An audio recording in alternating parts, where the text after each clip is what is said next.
बिहारी लाल की जय हो। बांके बिहारी लाल की जय हो।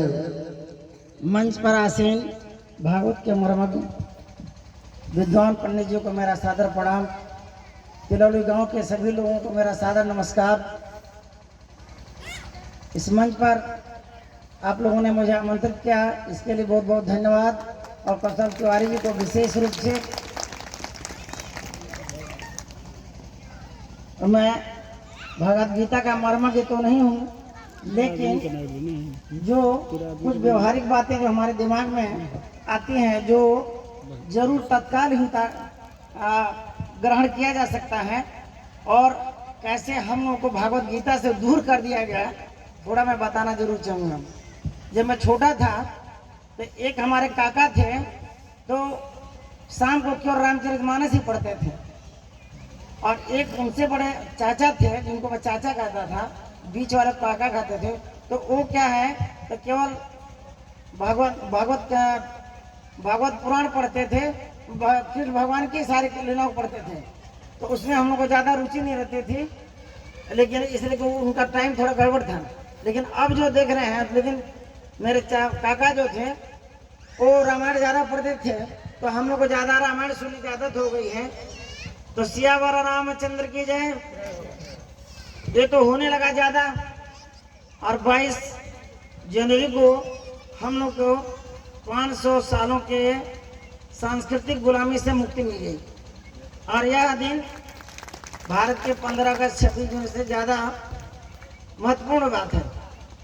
हम जो भगवत के बारे में यह कहना चाहेंगे, हर विधर्मियों ने पूरी बात फैलाई अच्छी तरह पूरे राष्ट्र में, और आप लोगों के दिलो दिमाग में बैठ गई कि जिस घर में महाभारत रखेंगे उस घर में झगड़ा होगा।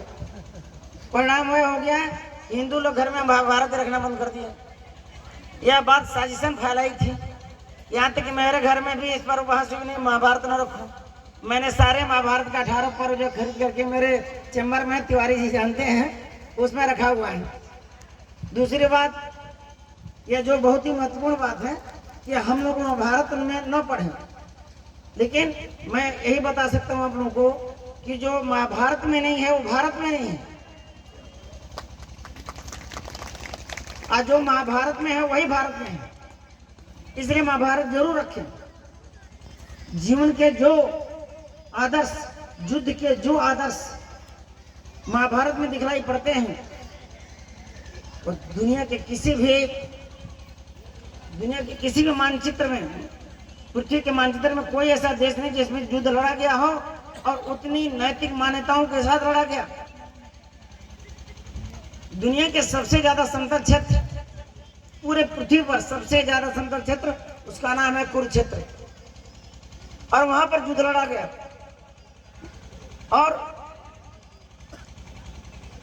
शाम होते होते युद्ध बंद हो जाता था।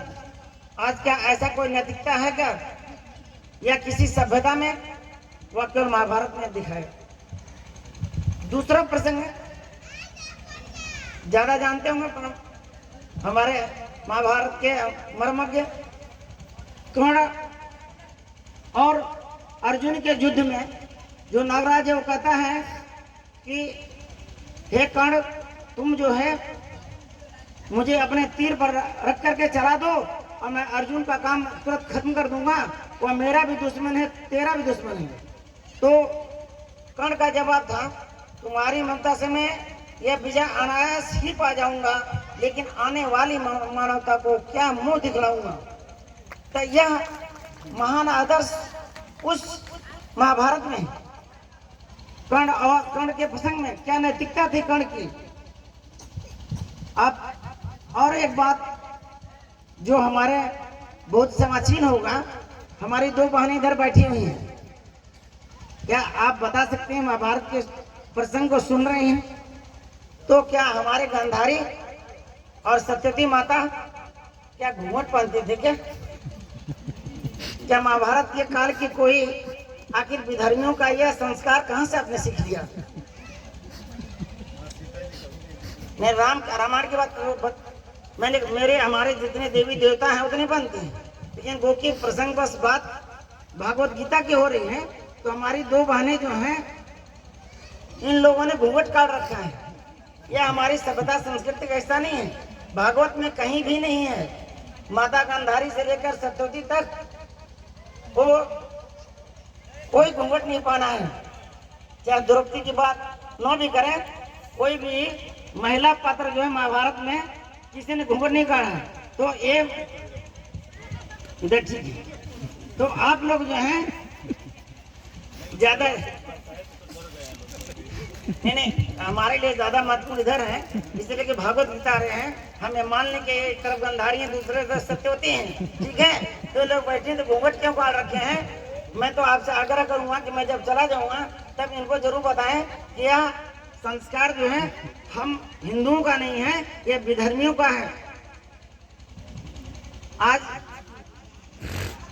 जब हम लोग 500 गुना एक मंदिर का शिखर को हम लोग फिर से स्थापित किए हैं, तो हम लोगों ने 1 करोड़ रुपया 1 लाख करोड़ रुपया अर्जित किए, ठीक है, मैं बता रहा हूं। तो इसी तरह देश में जितने भी हमारे